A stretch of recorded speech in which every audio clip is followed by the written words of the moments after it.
Akkam jirtu nagaa keessanii Introduction to Economics University Freshman Course Chapter 4 Part 2 Final Partidhaan walitti deebinee jirra jechuudha afaan Oromootiin.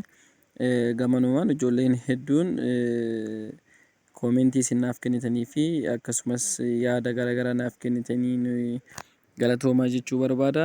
Haaluma kanaan akkasumas ammas paartiiwwan akka irratti isin hojjetamuu barbaadan yoo jiraate akkuma amma koomentii irratti na gaafachaa jirtan kanatti itti fufaa isiniin jechuu barbaada. Mata dureen keenya kanarraa theories of cost kan jedhurraa kana yeroo darbe maal laallee turre theories of production kan jedhu laallee turre. Kanaaf theories of cost in short run kan jedhu laallaa jechuudha. Short run jechuun maal akka ta'e laallee turre. Short run period of production and long run period of production kan jennu jira jennee laallee turre viidiyoo paartii darbee irratti jechuudha. Ijoolleen viidiyoo paartii darbee hin daawwanne akka daawwatan recommendation godha jechuudha. Kanaaf short run period of production jechuun a period of productions in which at least one input is be fixed. Inputiin tokko fixed, at least inputiin tokko fixed kan ta'u yoo taate short run period of production jennee laallee turre jechuudha. Definition in the types of cost kan jedhu laallaa jechuudha. Cost is the monetary value of input used in the productions of an item. Cost jechuun baasii jechuudha. Maalidha? Productionii keessatti yookiin productii tokko oomishuuf maaltu jira? Baasiitu jira mire. Kanaafuu inputiiwwaniif baasiiwwan nuti baafnu fakkeenyaaf warshaan simminto factory or warshaan simmintoo tokko raw materiaaliidhaaf ni baasa. Lama immoo hojjettootaaf ni baasa. Maashiniiwwan adda addaa ittiin kostii mallaqni ittiin bitu jira. Kunniin walitti dabalamee maal ta'a? Cost of production ta'a jechuudha. Cost jechuun isa sana jechuudha. The monetary value of an input is in the process of production jechuudha cost jechuun. Cost bakka adda addaatti qoonnee ilaalla. Accounting cost accounting cost kan jennu jira, economic cost kan jennu jira jechuudha. Accounting cost is the monetary value of all purchased inputs used in the production. It ignores the costs of non-purchased or self-owned inputs. Accounting cost kan jennuun monetary value yookiin immoo mallaqa nuti inputiiwwan nuti hin qabne irratti baasnu. Fakkeenyaaf humna namaatiif kan kafallu, maashiniiwwan adda addaatiin kan binnu, raw materialii productionii keenyaaf yookiin productii tokko oomishuudhaaf nu gargaaraniin kan binnu. Isaan kunniin walumaa galatti wantoota nuti hin qabneef kan baafnu jechuudha. Accounting cost jennaan jechuudha. It consider only direct expenses such as wage or salary, cost of raw materials, depreciation allowance, interests of borrowed funds, and utility expenses such as electricity, water, telephone. Direct cost dha accounting cost kan jennuun hojjettootaaf salary nuti kafallu, raw materialidhaaf cost nuti baafnu, depreciation jechuun maashina tokko fakkeenyaaf 500,000 amma yoo binne bara dhufu ደግሞ 500,000 hin gurgurru. Gadi bu'aa miti waagaan isaa. Kanaafuu innis waagaa hammi inni gadi bu'uun sun depreciation allowance jennaani. Interests of borrowed funds fakkeenyaaf mallaqa tokko barana 100,000 liqeeffannee bara dhufu 100,000f 10,000 isinii kafalla jechuudha. 10,000 interest 10% dhaan isinii kafalla osoo jenneeni fakkeenyaaf 10% dhaan isiniif deebisna osoo jenneeni kanaafuu 10% bara dhufu nuti itti dabalee kafallu sun costs of borrowed fund taati. Utility expenses humna ibsaa fayyadamneef, humna bishaanii fi telefoonii fayyadamneef mallaqni nuti directly baasnu kunniin direct cost yookiin accounting cost jennaani jechuudha. Those costs are said to be explicit cost. Explicit cost jedhamu jechuudha karaa biraatiin. Explicit cost jechuun maal jechuudha? Baasii ifa ta'e jechuudha. Baasii ifa ta'e, baasii beekamaa jechuudha. Baasii ifa ta'e. Directly wanta beekamaa irratti kan baasnu jechuudha. Explicit costs are out of pocket expenses for the purchased inputs. Explicit cost kan jennu yookiin accounting cost kan jennu yookiin direct cost kan jennu kuni kallattimaan kiisii keenyaa baafnee kan kafallu jechuudha. kiisii keenyaa baafnee kan wanta tokkoon binnu yookiin wanta tokkoof kafallu jechuudha. Explicit cost jennaan. If producers calculate their costs by considering only costs incurred for the purchased inputs, then their profits will be an accounting profit. Kanaafuu accounting profit kan jennuun jira yookiin explicit profit, direct profit jennaan jechuudha. Karaa biraatiin profit yeroo jennu explicit cost qofa yookiin accounting cost qofa consider goona yoo ta'e kostii sana ofirraa dhisnee revenue arganne yookiin galii arganne sanarraa kostii keenya yoo hir'isnu profitii nuti argannu yookiin bu'aan nuti argannu accounting profit jennaan jechuudha. Inni accounting profit equal to total revenue minus total accounting cost jechuudha. Or equal to total revenue minus explicit cost. Explicit cost yookiin accounting cost jechuun wal qixa waan ta'eef maqama adda addaa haa ta'u malee tokkuma waan ta'aniif jechuudha. Total revenue jechuun galiidha. Total revenue minus accounting cost. Fakkeenyaaf simmintoo kumtaala 800 oomishta yoo ta'e 800 oomishtan yoo ta'e industiriin tokko 800 oomisha yoo ta'e kasarra deebee simmintoo kumtaala 800 sana miliyoona 10 gurgura osoo ta'e simmintoo kumtaala 800 sana oomishuuf immoo miliyoona 10 gurguree haa jennu miliyoona 10 gurguree haa jennu miliyoona 10 gurguree haa jennu lati gabaabsinee ibsuudhaaf jechuudha. Miliyoona 10 gurguree haa jennu 10 miliyoona gurguree haa jennu kumtaala 800 simmintoo kumtaala 800 sana oomishuuf immoo leesse meeqa baasee haa jennu miliyoona 8 baasee haa jennu miliyoona 8 baasee haa jennu. Kanaafuu kostii inni baase ilaali sarratanyaa dabalatee roo maateriaalii bitee dabalatee maashina bitee dabalatee maal ta'e miliyoona 8 baasee haa jennu. Garuu kumtaala 800 san gurguruu miliyoona 10 ta'e bu'aan kenna yookiin profitiin kenna maal ta'a accounting profitiin kenna. Miliyoona 10 kana hir'isuu miliyoona 8 meeqa kenna miliyoona 2 miliyoona ta'a jechuudha. 2 miliyoona ta'a.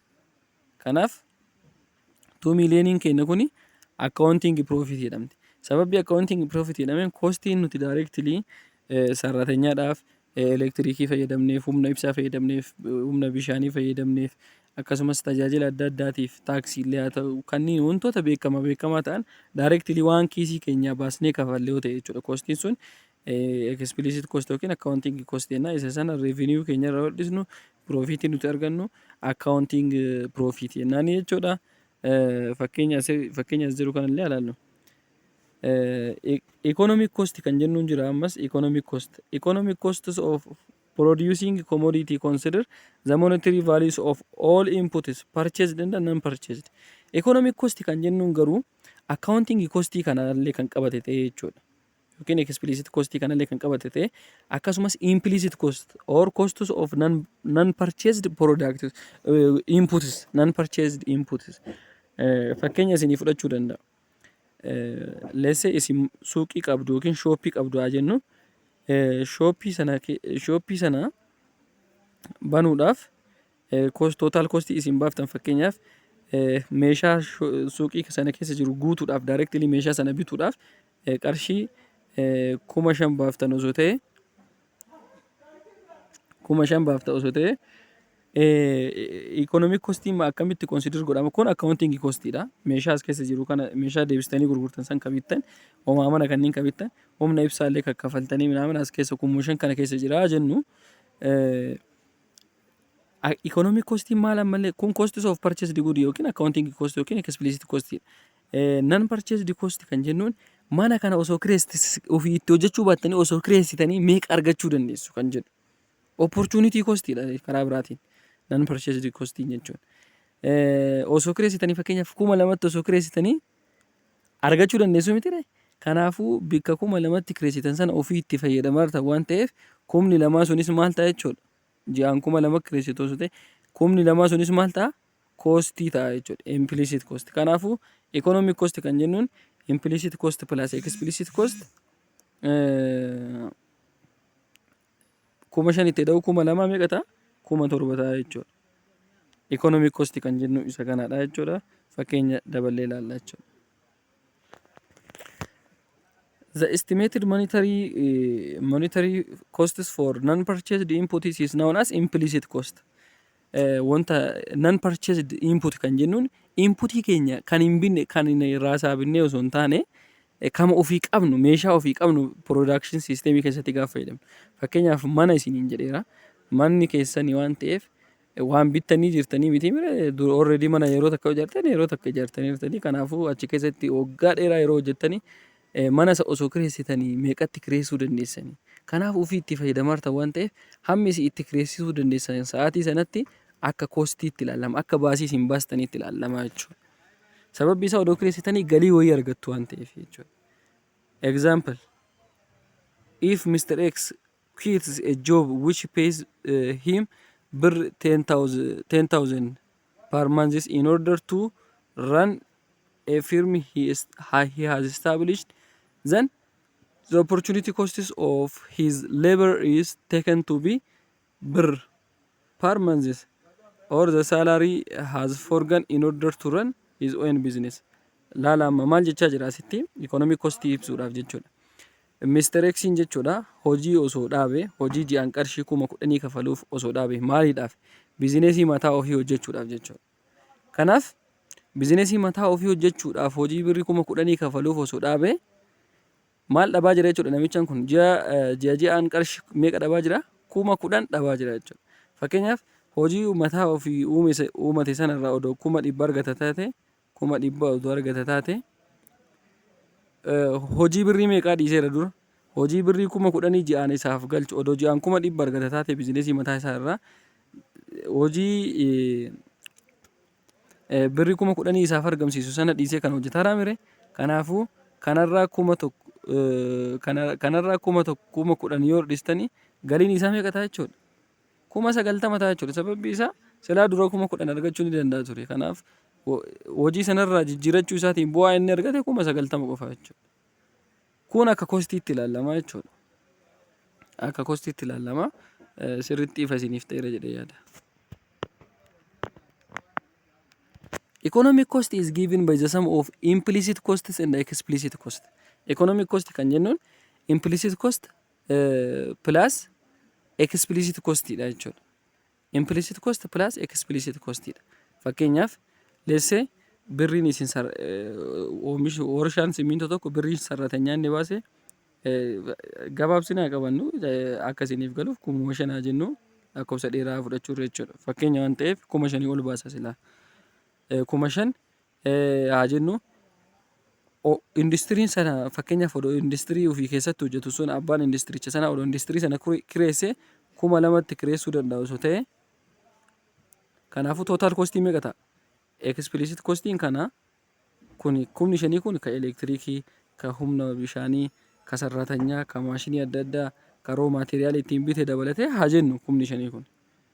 5,000 bicha akka hin taane beekamaadha akkasitti fudhatina gabaabsineetuma isin ibsuuf jechuu konseptii. Kanaaf inni kostiin kun isa explicit cost yookiin accounting cost. Inni 2,000 kun immoo mana sana osoo kireesse yookiin industirii dhaabbata ofii keessatti hojjetu sana odoo dhaabbata biraatiif kireesse qaamni biraa odoo keessatti hojjete 2,000tti kireeffachuu danda'a osoo ta'e. Kanaaf 2,000 dhabeetii namichaan kun ofiitti hojjetaa waan ta'eef qarshii 7,000 ta'a jechuudha walii edatan lamaan sanniin. Kanaafuu total costiin meeqa ta'a? 7,000 ta'a jechuudha. Revenuun isin argattan fakkeenyaaf revenuun isin ji'aan argattanii simmintoo sana gurgurtanii qarshii 80 osoo ta'e 80 osoo ta'e kanaaf 80 kanarraa jalqabamee kana hir'isa 5,000 odoo dhistanii 75 ta'a. 75 ta'a. 75 kun accounting profit. Garuu sababa mana ofii keessatti hojjetaa jiruuf 2,000 dhabaa jira. Maaliif 2,000 sana ka galii isaaf ta'u malee ofii keessatti waa hojjetaa jiruuf mana san kireessee ofii keessatti waan hojjetaa jiruuf ofii isaati odoon kireessee waan keessatti hojjetaa jiruuf 2,000 ka argachuu malee silaa dhabaa jira waan ta'eef 2,000 irraa hodhistan 73 ta'a jechuudha. Kun maalidha? Kun economic profit dha jechuudha. Kun accounting profit dha jechuudha. Kanaaf qormaata irratti salphumatti qabachuu dandeessu jechuudha. Economic profit is equal to total revenue galii waliigalaa minus economic cost. Economic cost jechuun explicit cost plus implicit cost jechuudha. If all inputs are purchased from market, accounting and the economic profits will be the same. Laala inputiiwwan hundinuu jechuudha. Fakkeenyaaf wanti hundinuu keenyaa miti osoo ta'e, fakkeenyaaf manas kireeffannee osoo ta'e laala argitanii shooppii tokko yeroo hojjennu meeshaalee shooppii sana keessa jiranis binnee mana sanis kan nama biroo osoo ta'e mana sanis osoo kiraayii nama biroof kafallu osoo ta'e yeroo sana accounting and economic profitiin maal ta'u walqixa ta'u miti zaseemii ta'u sababni isaa implicit cost wanti jedhamu ni bada waan ta'eef explicit cost mataa hundinuu jechuudha. Directly kiraa mana sanaafis kafalaa jirta akkasumas meeshaalee bittee galfataa jirta jechuudha. Wanta kan kee wanti jedhamu achi keessa hin jiru waan ta'eef jechuudha. Implicit cost hin jiru. If implicit cost exists, the accounting profits will be larger than the economic profit. Argitanii kuno implicit cost yoo jiraate immoo accounting profitiin yeroo hundaa economic profit irra guddaadha jechuudha. Economic profit irra guddaadha jechuudha. Kanadha. Sababni isaa maali? Total revenue accounting profit jechuun maal jechuudha? Total revenue minus explicit cost qofaa miti. Garuu economic profitiin immoo total revenue minus explicit cost plus implicit cost. Implicit cost illee irraa hir'isna waan ta'eef economic profit less than accounting profit ta'a yookiin accounting profit is larger than economic profit ta'a jechuudha. Amma immoo kan laallu ijoo kan ta'e qormaata keessaniifis konseptii ijoo kan ta'e total average and marginal costs in short run periods of production kan jedhu laallaa jechuudha. Total costs can be broken down into two fixed costs and total variable cost. Total cost bakka gurguddoo lamatti qoonna. Total fixed cost fi total variable cost jennee qoonna jechuudha. Total fixed cost jechuun maal jechuudha? Isiniif ibsu. Fakkeenyaaf isin industirii qabdu haa jennu industirii fakkeenyuma tokko isinii xumura simminti faaktorii qabdu haa jennu warshaa simmintoo qabdu haa jennu gibirri isin waggaan kafaltan fakkeenyaaf maalidha? Fixed costidha. Baasii dhaabbataadhaan maaliif baasii beekamaa waggaan kafaltan fixed costidha jechuudha. Maal wajjin hin jijjiiramu? Fixed cost kan jennuun level of output nuti oomishnu wajjin output nuti oomishnu wajjin kan hin jijjiiramne jechuudha. Total fixed cost kan jennuun. Kiraayii manaa akkasiin kafaltan sana kiraayii mana hojii keessa hojjettanii kan isin kafaltan yookiin gibira kan kafaltan suni total fixed cost jennaan jechuudha. Variable cost kan jennuun immoo total variable cost kan jennuun immoo laboriidhaaf labor fakkeenyaaf warshaan tokko laborii humna namaa yeroo tokko dabaluu danda'a yeroo tokko dabaluu danda'a yeroo tokko immoo hir'isuu danda'a. Oomisha barbaadama hamma gabaan oomisha barbaadu irratti hundaa'e oomisha isaa sana gabaan baay'ee barbaadu ta'e laboriitti dabala oomisha isaa sana gabaan baay'een barbaadu ta'e laboriin hir'isa humna baay'ina hojjettootaan hir'isa jechuudha.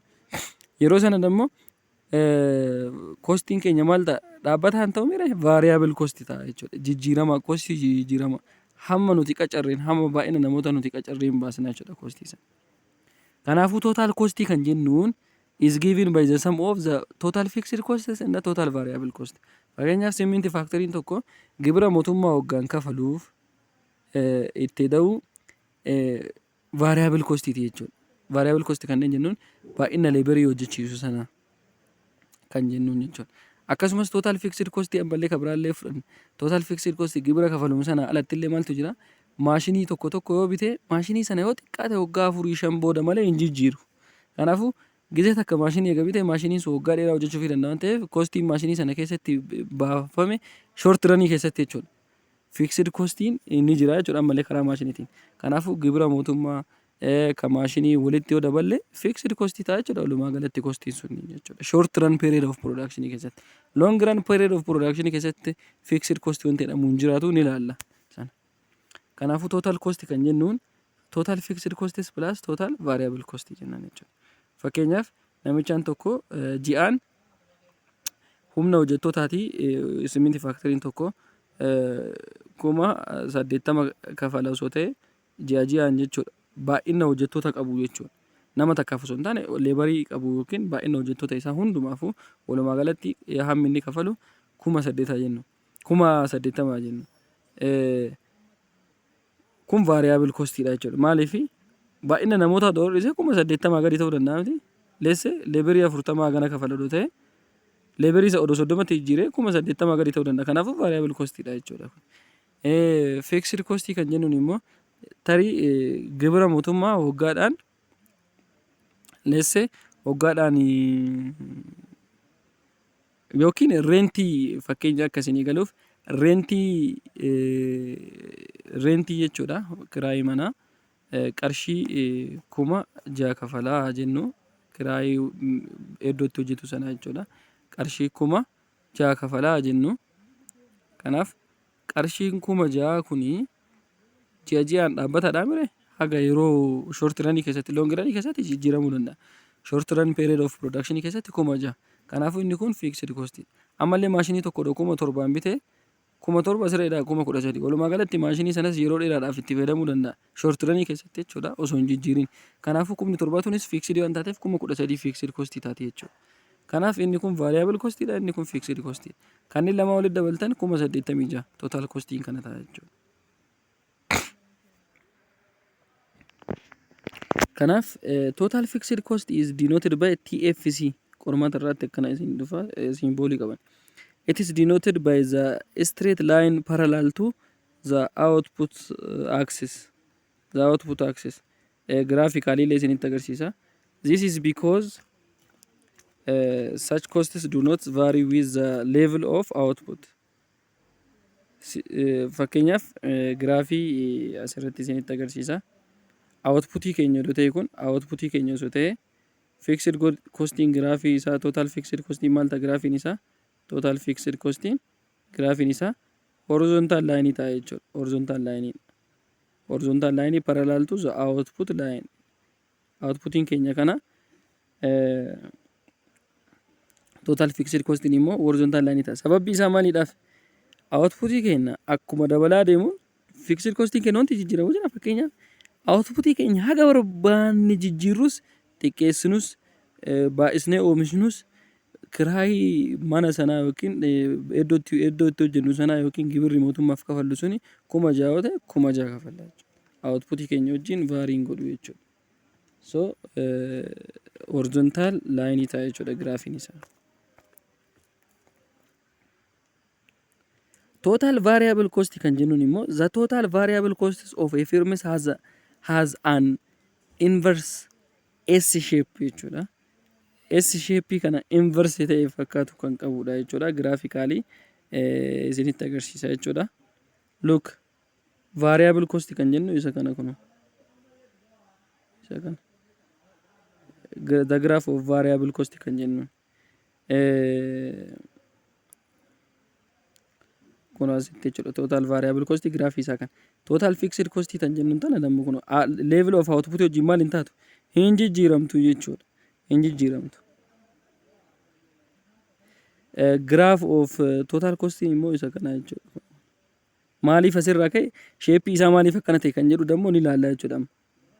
Look variable costing shaping total variable cost jechuudha. Maaliif akkana ta'e yoo jettanii marginal cost waan jedhamutu jira. Sababni shape isaa akkana ta'eef jechuudha. Shape lamaan kanneen akkana ta'e akkana deebi'ee wanti akkana ta'uuf jechuudha. Kanas akkana ta'e akkana wanti ta'uuf jechuudha. Marginal cost waan jedhamu jira. Booda sirriitti isiniif galaa deema. Marginal cost jechuun maal jechuudha? Reetii kanaati jechuudha. Change in total cost over change in quantity. Change in total cost over change in quantity. Change in total cost over change in quantity dha jechuudha. Marginal cost jechuun additional unity of output oomishuudhaaf cost nuti baasnu jechuudha. yeroo sanatti jalqaba irratti marjinaal kostiin keenya kun dabalaa deema reetii guddaadhaan. Kanaafuu variable cost is the variable cost is increases at increasing rate then increases at sorry jalqaba irratti increases at decreasing rate, lammaffaa irratti immoo increases at decreasing rate. Asitti illee total costing increases at increasing marginal costs or sorry decreasing rate and then increases at increasing rate dha jechuudha. Sirriitti isiniif gala jechuudha. Booda sirriitti isiniif ibsa waan ta'eef sirriitti isiniif gala jechuudha. Kanaaf graph of total fixed costing immoo kana fakkaata. Gara mata duree keenyaatti adeemna.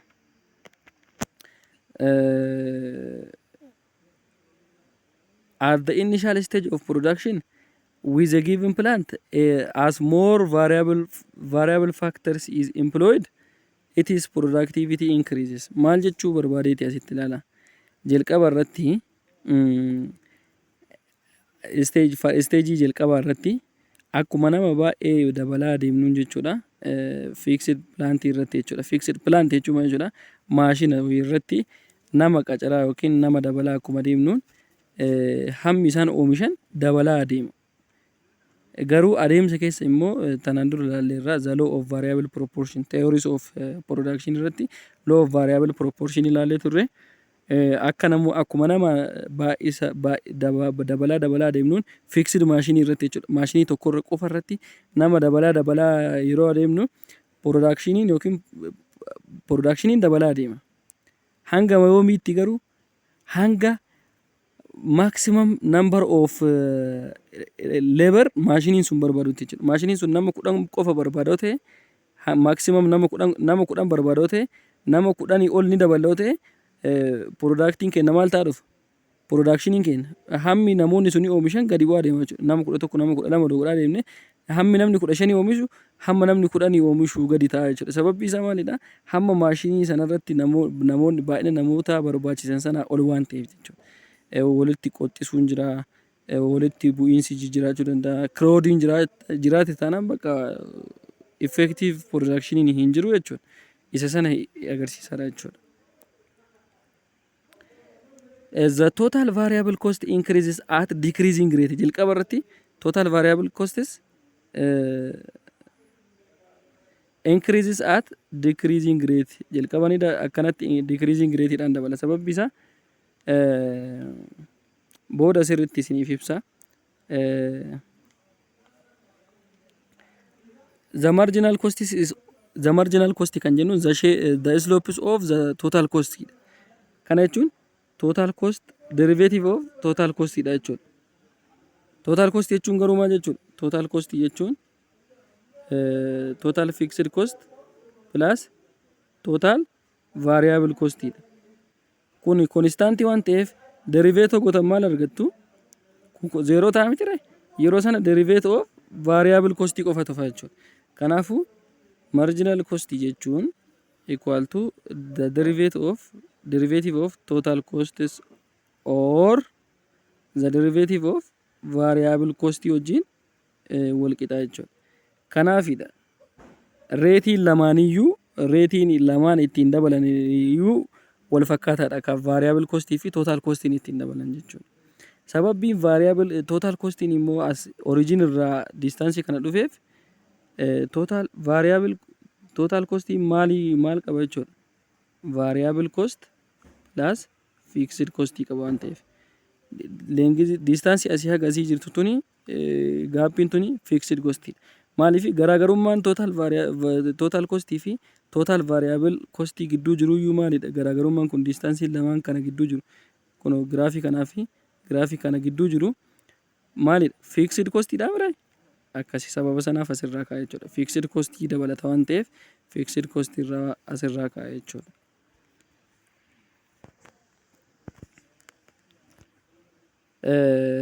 Kanaafuu total variable costs increases at decreasing rate kan jennu jalqaba irratti at decreasing rate dabala. This continue until the optimal combination of the fixed and the variable factor is reached. Hanga variable factor reached ta'uu qofaatti jechuudha.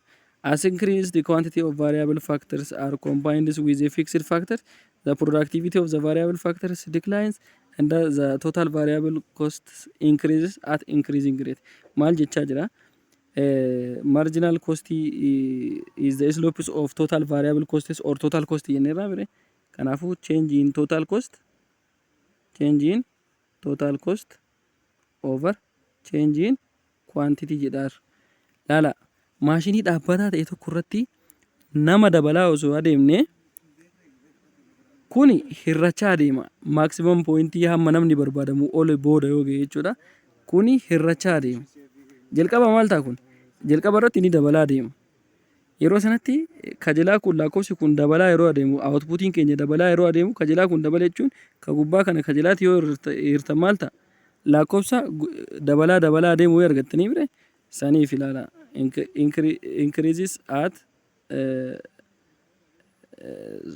jalqaba irratti sorry asitti lakkoofsi kun dabalaa kan adeemu ta'e jalqaba irratti fakkeenyaaf maashinii dhaabbataa ta'e irratti maashiniin kun nama 10 barbaadoo ta'e jalqaba nama tokko yeroo gootan kazaan nama 2 yeroo gootan maashinii kanarra nama 3 yeroo gootan outputiin kun maal ta'a adeema?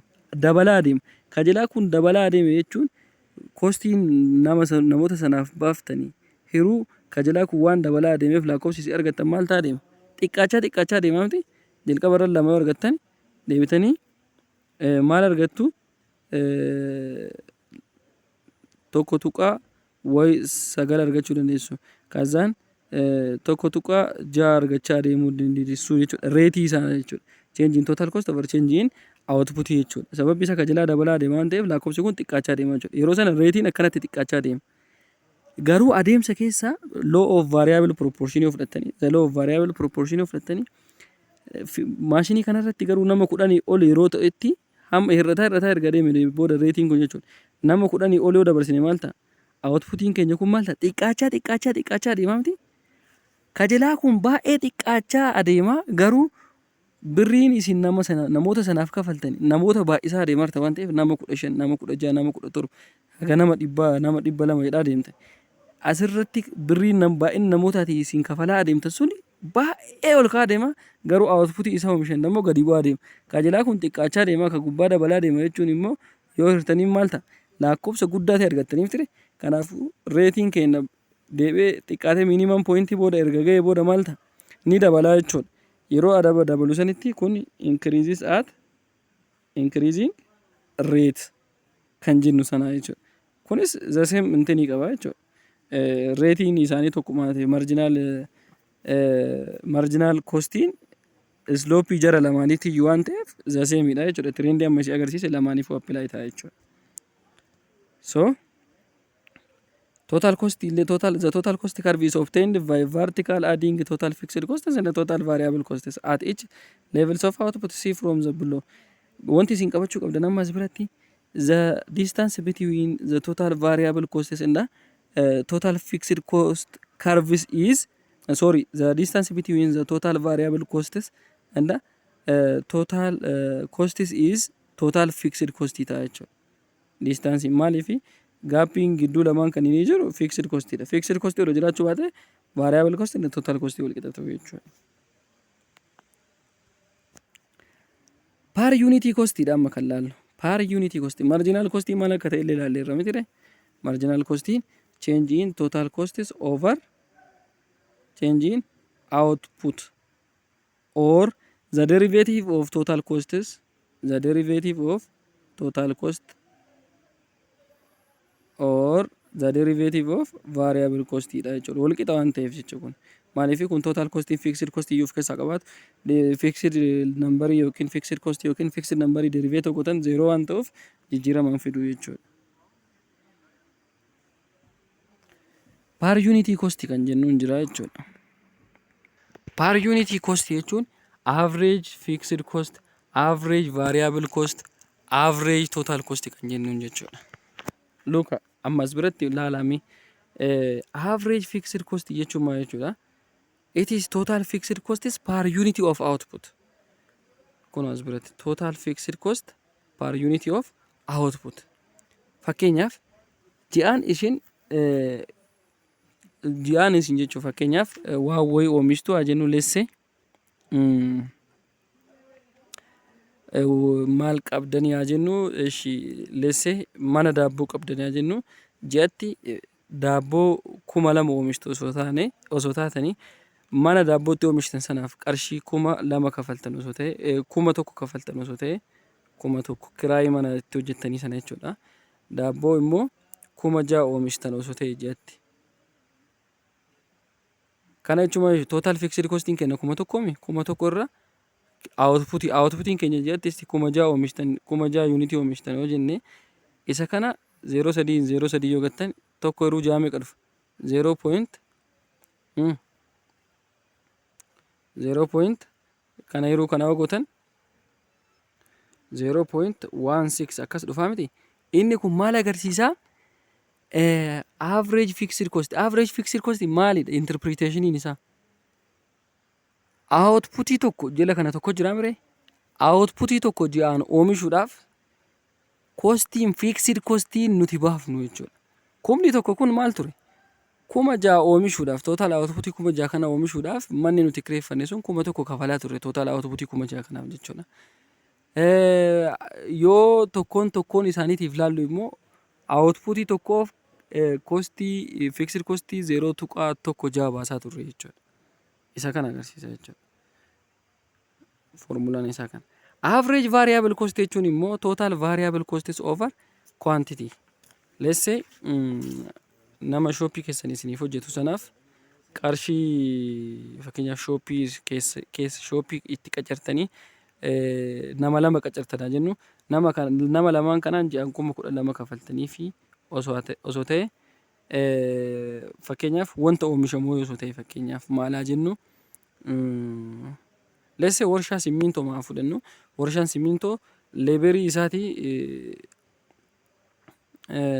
qarshii 12,000 kafalaa jennu baay'ina hojjettoota isaa waliigalaaf mindaa waliigalaa inni kafaluuf jechuudha. Nama tokkoof osoo hin taane akka waliigalaa walii edaamni isaa kan osoo ta'e jennee haa fudhannu.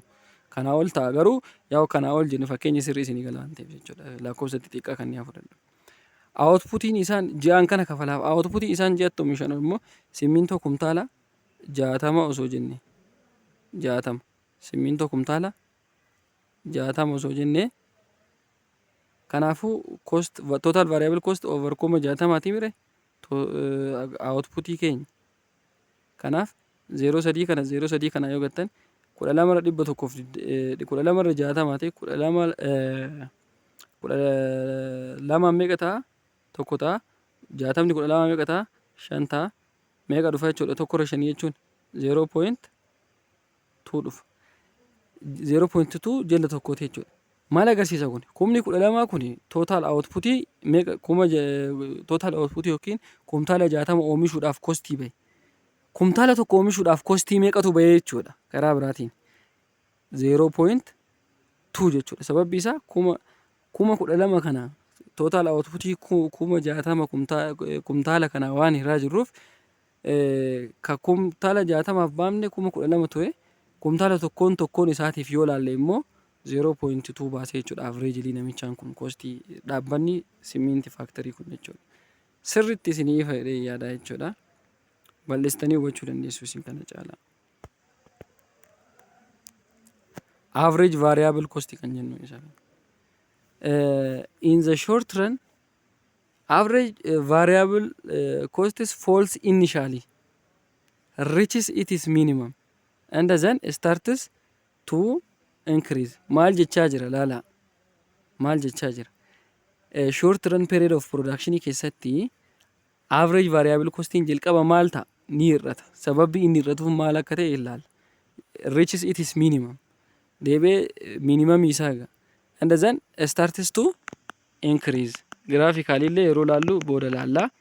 Kanaaf asirraa dhufnee laallu. Jalqaba maaliif hir'ata? Jalqaba maaliif hir'ata? Sababni inni jalqaba hir'atuuf laalaa.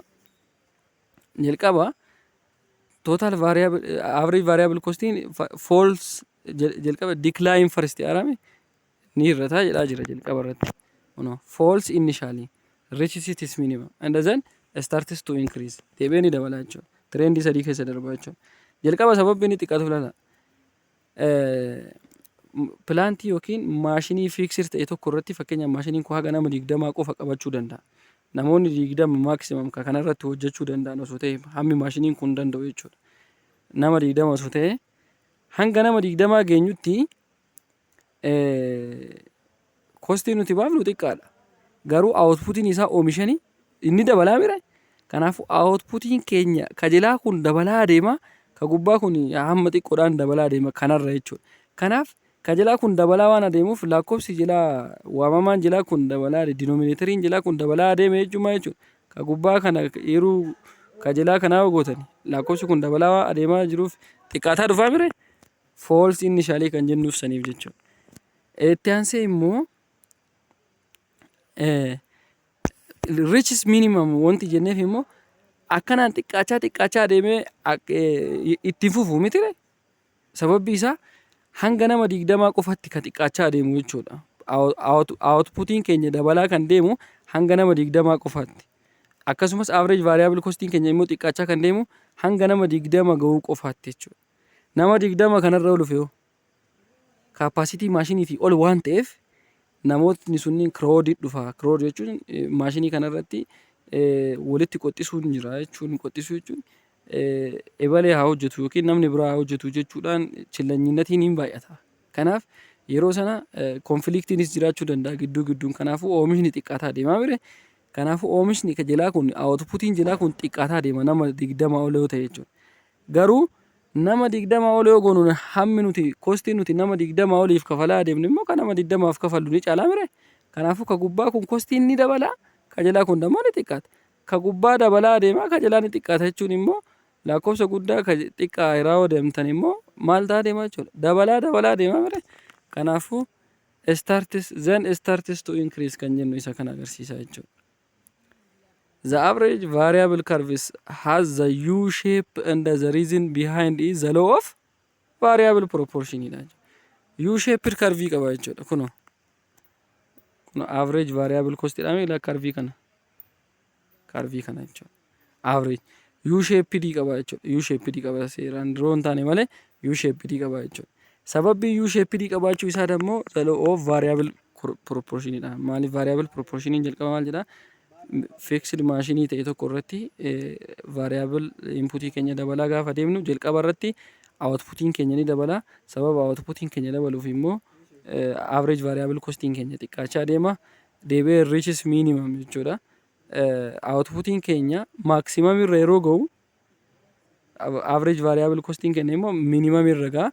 Yeroo sana immoo nama baay'ee itti dabalaa adeemnu immoo dammoo extra product nuti argannu yookiin total productiin keenya xiqqaachaa deema jedhame total law of variable proportion total outputiin keenya xiqqaachaa deema jechuun ka jalaa kun xiqqaachaa deema jechuun immoo kun dabalaa adeema.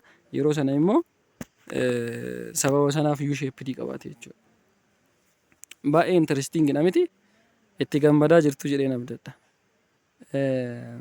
Inni immoo C irratti average total cost dha.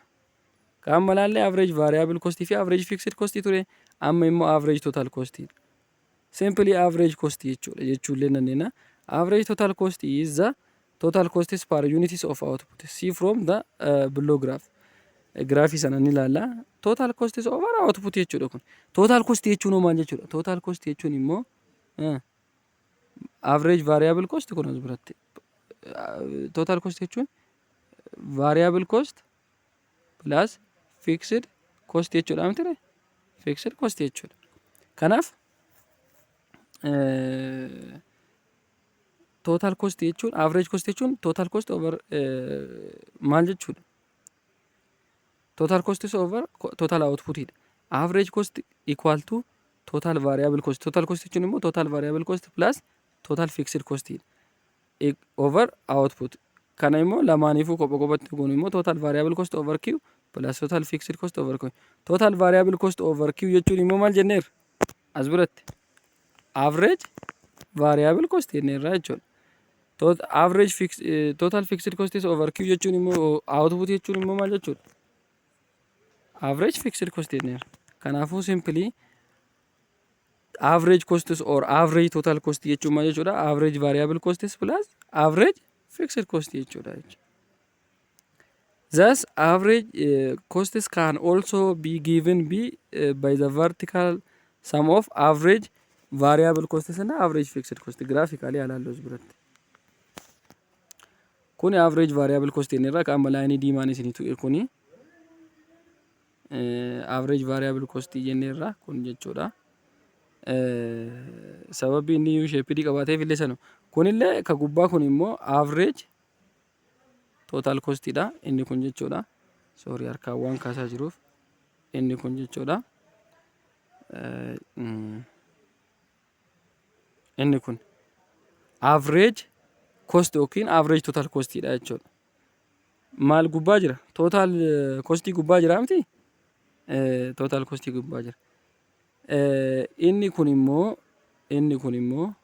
akkanuma ta'aa akka deemu kun immoo asitti giraafii harkaan kaasee sirriitti isinitti agarsiisu jechuudha.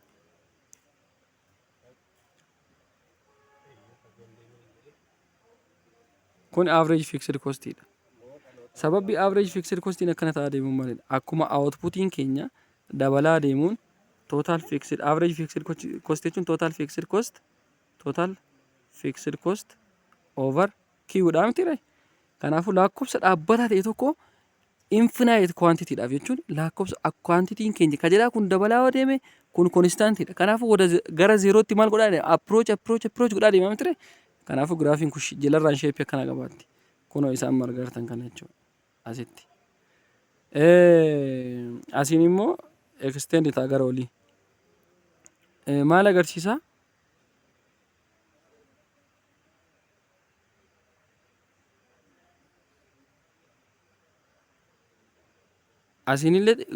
Asiin dammoo dabalaa deema. Sababbi isaa maalidhaaf?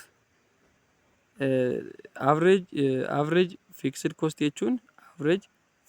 jechuun equal to total fixed cost over Q jenneera. Q'n garana maal ta'a? Xiqqaachaa deemaa miti ree? Kanaafuu Q'n garana xiqqaachaa deemaa waan ta'eef kajalaa kun lakkoofsa xiqqaadha. Lakkoofsa dhaabbataa ta'e tokko lakkoofsa xiqqaadha yoo hiraa deemtan immoo lakkoofsa infinite ta'ee argattanii jechuudha. Total fixed cost average fixed cost curve ni isiniif galeera. Kakaawwanillee laalee turre. Amma immoo asiin giraafiin kun jechuudha variable cost fi total costiin asii walirraa fagaataa deema. Sababbi isaa maaliif? Garaagarummaan average fixed cost fi garaagarummaan average variable cost fi average total cost gidduu jiru maalidha? Average fixed cost dha miti ree? Average fixed cost asii ol dabalaa waan adeemuuf approach just to y axis dabalaa waan adeemuuf garaagarummaan isaan gidduu jiru dabala. Asiin garuu walitti dhiyaachaa waliin tuqanii garuu dhiyaachaa adeemu. Sorry harkaan waan kaasaruuf jechuudha. Akkanatti dhiyaachaa walitti approach godhaa deemuu jechuudha. Harkaan waan kaasaruuf naaf hin mijanne yaadni isiniif gala hidhee yaada. Approach godhaa deemu. Sababbi isaa maalidha? Average fixed costiin keenya garana yeroo adeemnu average fixed costiin keenya gara zeerootti approach godhaa deemaa miti ree? Kanaafuu garaagarummaan total variable cost fi total average cost fi total cost gidduu jiru garaagarummaan jiru maal ta'aa dhufa? Almost gara zeerootti approach godhaa mire. Kanaafuu walitti approach ta'aa dhufu jechuudha.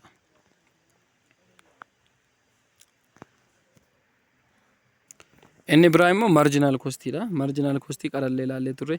It is the additional cost that firms incurs to produce one extra units of output. Outputii dabalataa yuunitii tokko outputii dabalataa oomishuudhaaf kostii firmiin tokko baasu yookiin producersiin tokko baasu jechuudha. It is the change in total output total costs which results from a unity changes in output dha jechuudha. Change in total output jenneerra gara jechuudha. Kuno asitti change in total output is over or derivative of total total cost derivative of total cost is over derivative of Q jenneerra jechuudha. Marginal cost is also marginal cost is the slope of total cost function dha.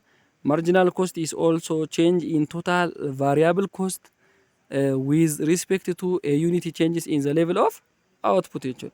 Karaa biraatiin marginal cost is also changes in total variable cost is with respect to the unit changes in the level of output qarasini hin jedhena bire sababbi isa total marginal cost jechuun the derivative of total cost or variable cost jenera sababbi isa total cost in the sum of variable cost and fixed cost variable cost plus fixed cost derivative gotan fixed cost in kenya derivative yo gotan 0 1 taatu fida jechuudha sanaaf ol qixatu inverse S shaped total cost and total variable cost curve isaan ilaalleerra kan marginal cost illee as biratti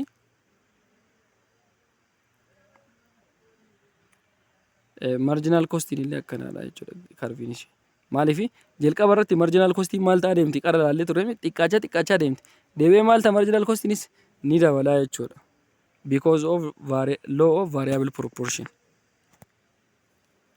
kanaaf formula marginal cost jechuun the derivative of total fixed costs plus derivative of total variable cost jechuun kun maalidha gubbaa kun total cost jechuun dandeenya jechuudha derivative of total variable costs over asitti total fixed cost in 0 1 taatuuf jechuudha asitti derivative of total variable cost over derivative of with respect to q kan jennu jechuudha derivative of total fixed costs since derivative of total fixed costs with respect to q is 0 1 ta'eef jechuudha kun kana ta'u kanaafuu marginal cost is derivative of total costs with respect to q jechuudha graafii kana ilaalleerra jechuudha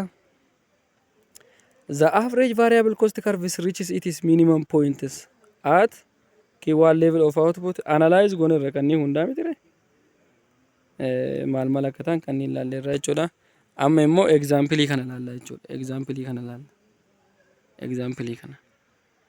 example salphatee kana jechuudha suppose the short run cost function firm is given by cost function jechuudha total cost 2q cube minus 2q square plus q plus 10 q kun output ida jechuudha 10 into amma maal asii agarsiiste dhalaasi find the expression of total fixed is and total variable jechaa jira miti expression yookiin function total fixed cost fi total variable cost barbaada jechaa jira akkuma maqaa asumarra laallu asiyaa gasii kan jirani hanga q tana kan jirani variable cost dha teeni tana mire fixed tan taate argitani constant number ishee dha mire isheen fixed cost taati jechuudha asii achi booda ilaalla jechuudha derive the expression of takkan takka ilaala deemnu given solution amma ilaaltani total fixed cost in 10 dha jechuudha total variable cost in yaw variable dhaan kan kenname jechuudha in terms of q dha b irratti ilaaltani immoo derive the expression of average fixed cost average variable cost average cost and marginal cost expression yookiin function average variable average fixed cost average variable cost fi average cost and marginal cost barbaada jechuudha average fixed cost jechuun maal jechuudha total fixed cost over total fixed cost as biratti ilaalla jechuudha b irratti average fixed cost jechuun maal jechuudha total fixed cost over quantity dhaame kun ola as biratti kanaafuu 10 over q jechuudha simply average variable cost jechuun immoo maal jechuudha total variable cost kun as biratti total variable cost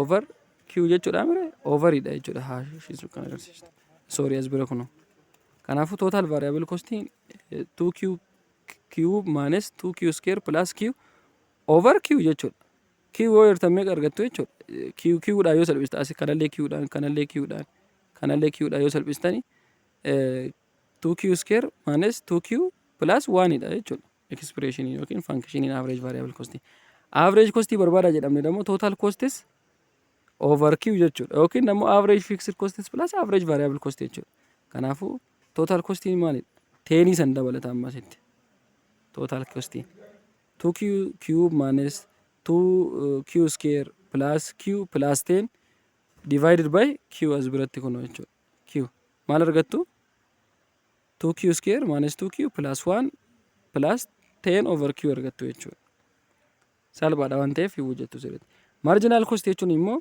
derivative of differentiation or derivative of total costs over with respect to dq jechuudha isa kana derivative gotan jechuudha isa kana derivative gootan yookiin simply average variable cost as biratti arganne kana kunoo derivative gootanii salphamatti argachuu dandeessu jechuudha. Fakkeenyaaf kana yoo derivative gootan maal argattu kunoo kana derivative gootan 2q square minus 2q plus 1 yoo jenne kana derivative gootan maal kana kanaan baay'istanii mitire kanaafuu 4q minus kun 2 qofa ta'a mire kanaafuu sorry as biratti average variable cost dhaamti kan arganne average variable cost osoo hin taane total cost kana derivate gootu jechuudha. Kana osoo hin taane kun average total cost dha kan isin derivate gootanii functionicha kana jechuudha. Maal argachuudhaaf marginal cost argachuudhaaf marginal cost dha total cost kana yoo derivate gootanii 3 baay'isuu 2 mitire 6 q square ta'a minus 2 baay'isuu 2 as biratti 4 q ta'a plus q kana derivative gootan tokko argattu 10 derivative gootan immoo 0 dha plus 0 kun lawuxii jijjiiraman fidu waan ta'eef 6q square minus 4q plus 1 ta'a jechuudha. Kun as bira 6q square minus 4q plus 1 ta'a jechuudha. C irratti maal jechaa jira? Find the level of output that minimize marginal costs and the average variable costs and then find the minimum values of marginal costs and average variable cost. Maal jechaa jira? Output cost keenya minimize godhu. Costing keenya irratti minimize ta'u barbaada jechaa jira. Find the level of output that minimize marginal cost. Marginal cost keenya minimize kan godhu and average variable cost keenya minimize kan godhu and then find the minimum values of marginal costs and average variable cost as biratti ilaallaa jechuudha. C irratti to find the minimum value of marginal cost jechuudha. Minimum value of marginal cost keenya barbaaduudhaaf marginal cost asii arganne kana derivate goone equal to 0 jenna jechuudha. Look kanaafuu isa kana derivate gootan 2 baay'isuu 6 mire 2 baay'isuu 6 yoo derivate seera derivative ni beektu jechuudha. 12q minus 4 dha. Asitti 4q derivate gootan 4 qofaafti asitti takka dammoo derivate gootan 0 taati waan taateef jechuudha. Kanaafuu 0 dhufti kanaafuu q equal to 1 over 3 kun 1 over 3 kun the value that minimize marginal cost dha jechuudha. Inni biraa immoo the minimum values of marginal cost dammoo argachuudhaaf value arganne kana 1 over 3 arganne kana maal gootanii marginal function marginal cost kana keessa galchitan kun isa kana jechuudha. Kanaafuu kana keessa galchitanii 0.33 dhufa jechuudha.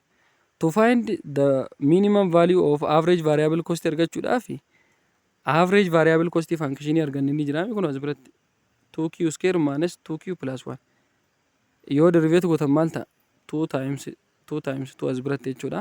4q minus 2 ta'a mire yoo derivative gootan 4q minus 2 kanaaf 4q minus 2 equal to 0 jechuudha. Seera derivative irratti minimum point argachuudhaaf derivative godhaatiin equal to 0 jenna kanaafuu 0.5 arganna jechuudha. This 0.5 is the quantity that minimize the values of average variable cost. Average variable cost is minimized at 0.5 dha jechuudha. The minimum values of average variable cost will be minimum value of average variable cost immoo value outputiin keenya average variable cost keenya kan minimize godhu isa kana waan ta'eef kanaafuu functionicha duraa sana keessa dhuftanii isa kana jechuudha. Isa kana keessa maal gootu jechuudha. Kunoo isa kana keessa yoo 0.5 buuftanii dhumarra maal argattu 0.5 argattu. The minimum value of average variable cost dha jechuudha. The relationship between short run production and cost curve kan jedhu relationship isaanii salphaadha waan ta'eef analyze gootu jechuudha. Relationship isaanii kun salphaadha isinillee analyze gochuu dandeessu waan ta'eef. The relationship between short run production and cost curve isaanii ilaalle kan as biratti jechuudha. Look kan marginal average product ni kan Production maal ture? Average productiin kana ture. Average cost no, average variable cost kan theories of cost keessatti kana faallaa oliitii jechuudha jarri. Marginal productiin theories of production keessatti maal ture karviin isaa? Isa kana ture. Amma immoo marginal costiin theories of cost keessatti isa kana faallaa oliitii jechuudha. Maaliif faallaa olii ta'an yoo jettanii ilaaltanii kun as biratti jechuudha. Marginal cost and marginal product compare gootan jechuudha. Marginal cost jechuun average change in total variable cost over change in Q or change in total cost over change in Q jechuudha. Where total variable cost equal to wage times L dha. Isaan kunniin deeply keessa seentanii laaluu dandeessu. The above expressions shows that marginal costs and marginal products of labors are inversely related dha jechuudha. When initially marginal product of labor increases, marginal costs decrease dha jechuudha. Faallaa oliiti jechuudha. When marginal products of labor is at its maximum, marginal costs must be at a minimum. Kunoo kana graph irratti. Marginal costing, marginal labor of producting kenna maximum yoo ta'u, marginal costing keenya immoo at its minimum ta'a jechuudha. Kanaaf when finally marginal products declines, marginal costs rises. Laala marginal producting keenya as biratti decline gochaa jira akka as biratti yeroo kana immoo marginal costing keenya immoo dabalaa jira asitti. Relationship qara function isaanii irraa fudhatanii formula isaanii irraa relate godhaa laaltanii jechuudha. Qara akkasitti agarsiise sana. Asitti immoo average variable costs and average products of labor kan jennuun irratti formula average variable cost isa kana formulaan average variable cost isa kana karaa biraatti wage times L jechuudha jechuudha. Total variable cost jechuudha jechuudha. Damooza nama tokko fakkeenyaaf damoozni nama tokko qarshii 50 yoo ta'e nama lama qaxartu yoo ta'e meeqa ta'a? 100 ta'a. Kanaafuu L hin baay'istu baay'ina leberii sana hin baay'istu. Kun inni total variable costiin kenna W times L yoo ta'e jechuudha. Average variable cost jechuun maal taaree yeroo san bakka total variable cost maal buustu W times L buuftu jechuudha. W times L jechuun immoo kophatti W gamanoo baaftan L over Q jechuun illee dandeenya ta'e. L over Q kun jechuun jechuudha 1 over average products of labor ta'a jechuudha. Yeroo sana immoo inversely related ta'uu isaa agarsiisaa jira. Average variable cost fi average products of labor keenyas inversely related ta'uu isaa agarsiisa. When average products of labor increases, average variable costs decreases. Kun graphically ilaalta. Average products of labor keenya yeroo dabalu laala asirra yeroo dabalu average costing kenna maal ta'a ni irra ta'a jechuudha. Yeroo when average products of labor is at its maximum kana jechuun average products of labor asirra gahu kun immoo minimum isaa irra ta'a jechuudha. Average variable cost. Faallaa oliiti jechuudha. When final average products of labor declines, average variable costs increases. Average products of labor kenna yeroo irratu immoo average variable costing keenya immoo ni dabala jechuudha. Kuni xumura chapterii kanaati. Dhuma kanarratti yoo isin jalaa jarjaree xiqqoo confusion isinitti hime isinitti uumee jiraadhe comment naaf godhaati. Viidiyoo gabaabduu dhuma kanarratti isiniif hojjechuufis nan yaala. Kanaaf akka sa'aatiin isinitti hin dheeranneef isin jalaa jarjaree dhiifama guddaa isiniin jecha hanga ammaatti viidiyoo kana daawwachaa jirtan yoo ta'e viidiyichi baay'ee isinitti tolee jira jechuudha. Kanaaf paartiin akka irratti isin hojjetamu jiraatee fi wantoonni akka irratti isin hojjetamu jiraate comment naaf gochuun dagatina. Namoonni subscribe hin goone subscribe gochuun share copy link like gochuudhaan na jajjabeessaa. Warroonni hanga ammaatti comment naaf kennitanii na jajjabeessaa jirtan galatoomaa isiniin jechuu barbaada. Amma dhumaatti waan daawwattaniif galatooma.